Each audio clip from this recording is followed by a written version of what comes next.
Hello and welcome to Café Carmine with me, Luke. Today's subject is elections.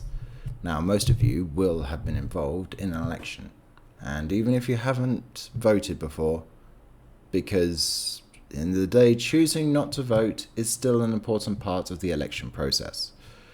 Elections, in of themselves, do not give full political representation.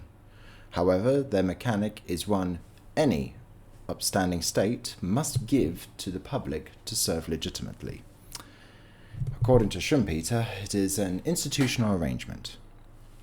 Personally, I don't hold his modest view on that democracy is purely based on the ability to elect, because an election in of itself, whilst presenting an opportunity to the public to accept and or reject those who they wish to rule them, it's not the sole purpose and mechanic of a democracy. However, Schumpeter's emphasis on the importance of and the important mechanic of an election is accurate. Now, elections do help maintain pluralism. What is pluralism? The pluralism of which that we have choices and representation of diversity. This can range from large parties to small single-issue parties like Legalised Cannabis Australia or the Green Party in the UK in the 2000s, or even UKIP prior to the 2010s, when its main focus was to get the UK out of the EU.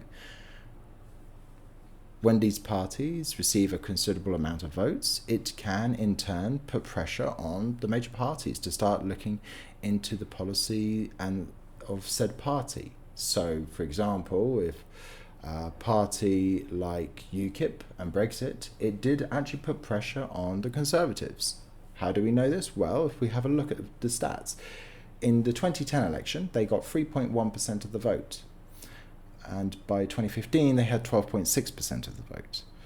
This, along with a steady number of Conservative MPs who were calling for the UK to leave the EU, called for the PM, at the time, David Cameron, to take it into consideration. So, what does an election do?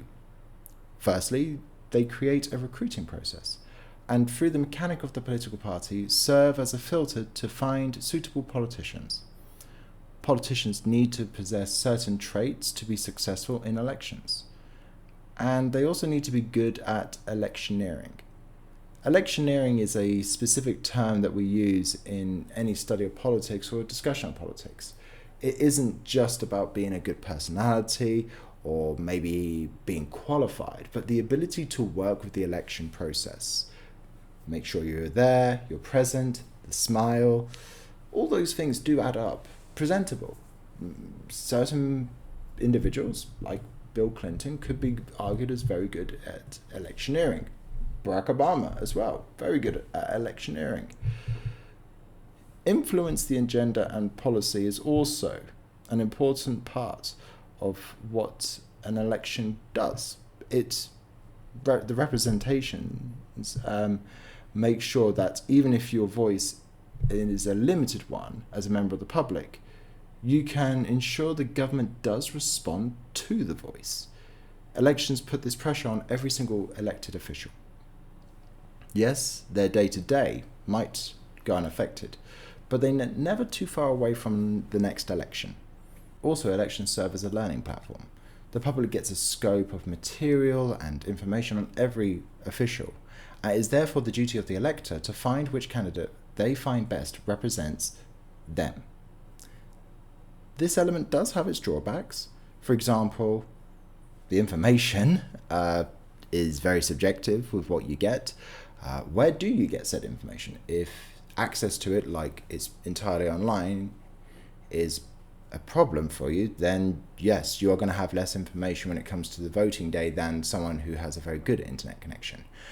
Other individuals may be not familiar with the technology, such as the elderly. Furthermore, if you are purely paper-based, maybe you would exclude younger voters who might say, well, I'm working most of the day. Television can be great as a form of advertising and spreading out the word that you have, but you're assuming that the electorate are watching the television in the first place.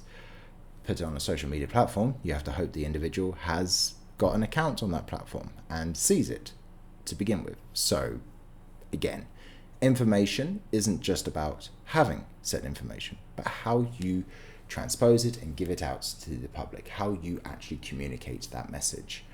There's also another issue with time constraints. If you ask anyone, most people say they have very limited time of the day. So when it comes to understanding policy, they might need it in a more bite-sized form. Bite-sized information is better than no information, but it can, again, have real problems with it. For example, if you are spreading information to the masses and telling them, hey, I've got this policy, this idea, and it goes on for 20 minutes, well, most people are going to tune out, even if all the information is there. People don't usually sit through all these things. They want something that's digestible and quick and easy. Sometimes the information can come down to simple catchphrases, which is not a good thing at all. Now, what does an election also give? Mandate and legitimacy. By having an election, you are a legitimate power. You are, as a state, asking people to get involved in politics, even if they choose not to be involved. It can never be said it wasn't offered. This is why you often see dictators and totalitarian states hold elections. They serve as a way of legitimizing their power, even if it's just for the outside world. An election gives mandate, even if it's all but a smokescreen for those individuals who have 99% victories. Belarus, we're looking at you. Now, there are different types of elections, and today I'm just going to talk about a certain type of them. Majoritarian. Probably the most noteworthy majoritarian election type is first past the post, or the single winner system. What you do is you take a country and a region, whatever you want to, and you divide it equally by voter size in these areas. The UK, for example, is around about 70,000 voters per constituency. Therefore, each MP is subject to the will of about 70,000 voters. One vote for one person, most votes wins. Simple. Now, the advantages of this system: voters can see who is up for the election. The candidates are usually outlined very clearly, and they are normally representing a party. This can be very helpful for the busy public. Very digestible, as we were saying before about the issue with information. The public have limited time, so making the system clear and simple can be best. Again, we're talking about mandate. There is a clear mandate. There is a singular winner that now has the support of the constituency. Yes, you do get people who come out and say, well, he's not my president, as we've seen in many cases, or he's not my MP or whatever, because there is always going to be that argument. However, you are choosing to be part of the constituency, so you should be accepting of the majority rule. Extremism is also less likely in this system. Small radical parties are usually squashed by the bigger voice. For example, UKIP in 2015, as referenced earlier, got 12.6% of the vote across the nation, but they only got 0.2% of the seats, which actually equates to one of the 650 seats. Also in 2024, as sort of somewhat spiritual successor or offshoot, Reform, had over 4 million votes. That's over 14% of the vote, but only managed to get 0.8% of the seats. This shows you that radicalism doesn't really thrive under a majoritarian system to begin with, and it really doesn't thrive under a first-past-the-post system. Single candidates add up to a single-party government, an effective government that can get things done. That is really the mantra of first-past-the-post and why people like it. 1 to 1 to 1 equals the whole, which is 1. It's very clear, very simple, but can be very effective. Now, there are disadvantages to a system. You might notice that I said it's a majoritarian system, and like most majoritarian systems, it kind of just looks for the outright winner. That can be a big problem because it wastes a lot of votes. When these votes are wasted, they don't go anywhere. It's just ignored voices. That's why you might say someone won a seat, but they only won 40% of their constituency. 60% of people didn't actively choose that person. So does that mean then that that person is truly representing their constituency? Could be argued not really. The voters can see who is up for the election, like I mentioned, but it really does depend on the constituency.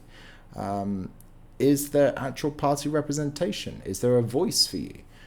For example, at the last election, there were 650 constituencies, but only 574 Green candidates.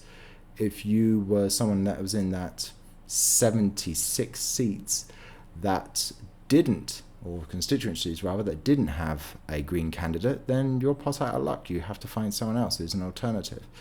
The Green Party is a major party as well, so you could say that you feel like you don't really have a good way of being effective on a national level. Your voice is much more limited than maybe someone who's one constituency over who does have that candidate. The other issue is about the idea of choice. It is in theory choice. In reality, the choice is always down to 2 or 3 parties. You may want to vote for someone, but knowing where people may vote could have a sway. For example, someone votes for a major social democrat party because the minor one, with more socialist views, will unlikely gain a seat. So you do have a choice, but you are always being calculated in your choice. You're aware that the system isn't going to allow you to vote very freely.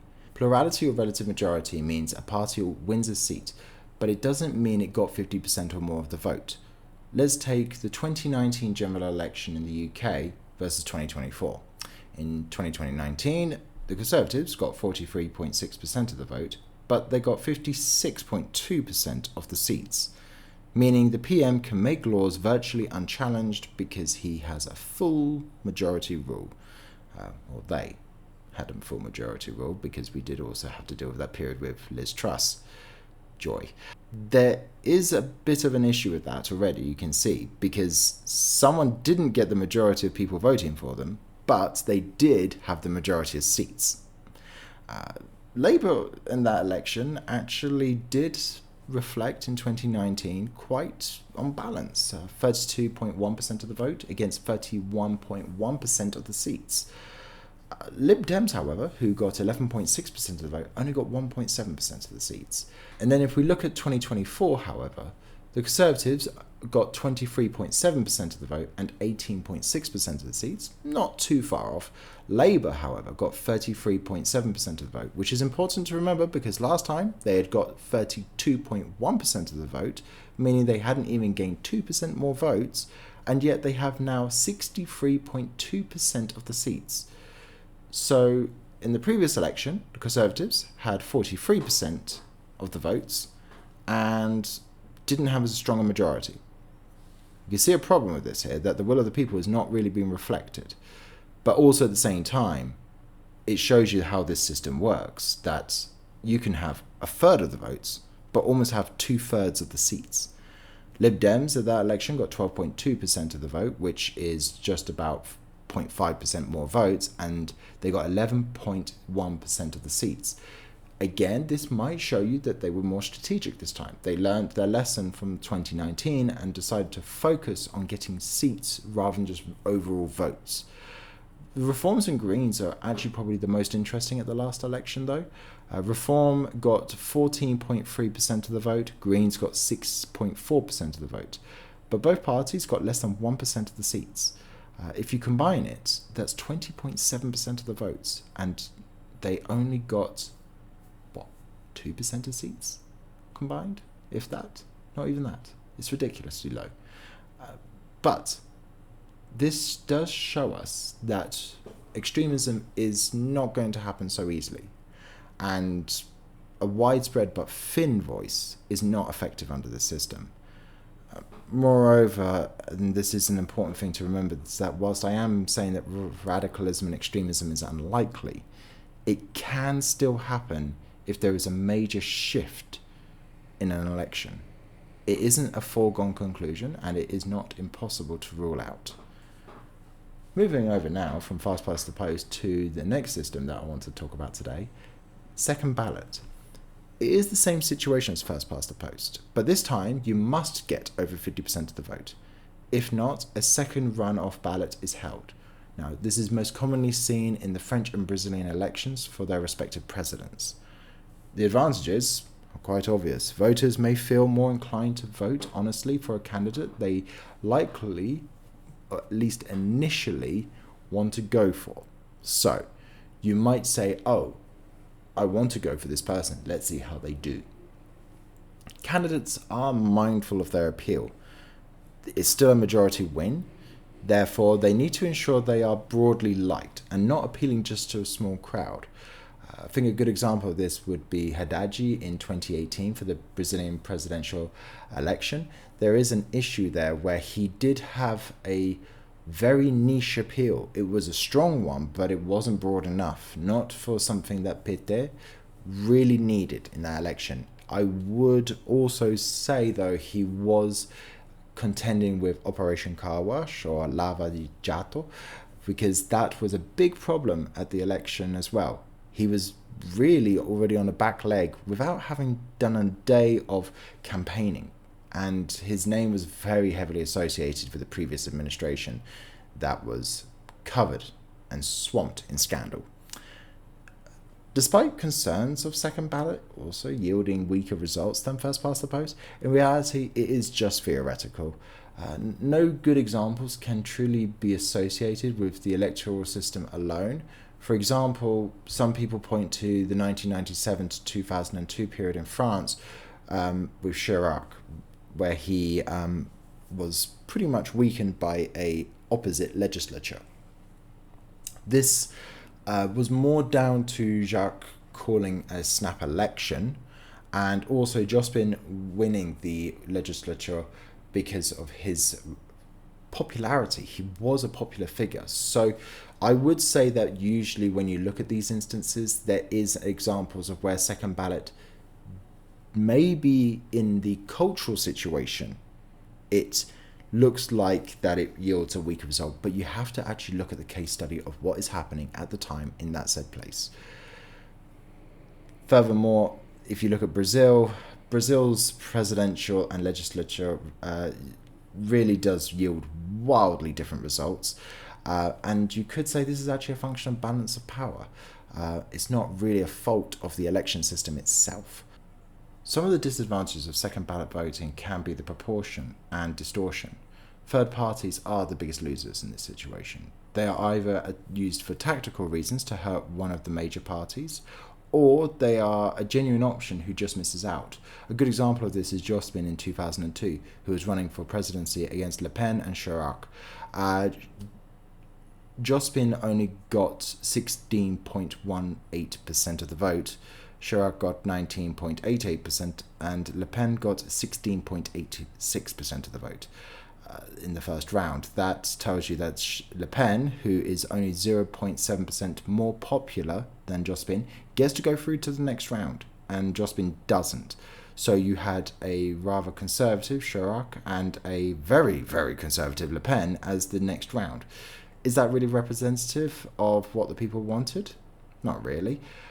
Why was it not made into a freeway election for the next round? Because that's not what the system is. And this also does reflect a bit of a cultural issue as well in France about the disorganisation at the time of the left.